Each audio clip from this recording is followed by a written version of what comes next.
معاك ولاعه زي دي يا صاحبي ومعاك قلم رصاص، ركز معايا علشان اخليك تعمل اختراع قوي جدا، واي حد هيشوفه هيقول عليك انك مخترع ومبهر وممتاز جدا. هتقول لي ليه؟ هقول لك لان الاختراع يستاهل بصراحه. صلي على النبي وحمل الفيديو ده عندك من دلوقتي، وهتروح تجيب القلم الرصاص وتبريه بالشكل ده كده باي قطر من عندك.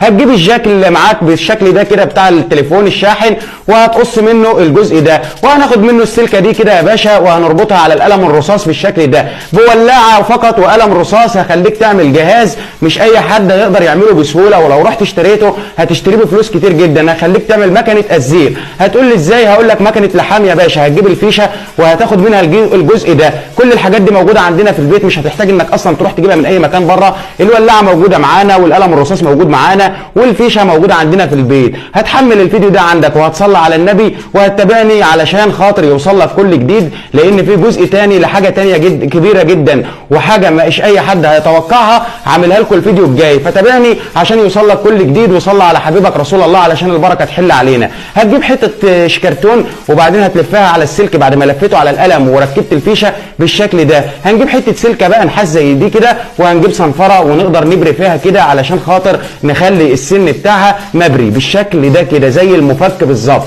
وبعدين هناخدها نقصها وناخد الجزء ده نركبه في قلب الفيشه من فوق، وبعد كده يا باشا هنربط. الموضوع بسيط جدا، محتاج بس شويه دقه وشويه تركيز، والتفاصيل كلها موجوده. وبص بقى النتيجه، عاوزك تخش في الكومنتات تقول لي النتيجه تستاهل كام من 10، لانه بصراحه اختراع مبهر شاحن، وكمان هتقدر تعمل منه مكنه الزير ومكنه لحام زي ما انا قلت لكم في الاول. هتركبه في الشاحن ومن خلاله هتلحم اللي انت عايزه. جامد.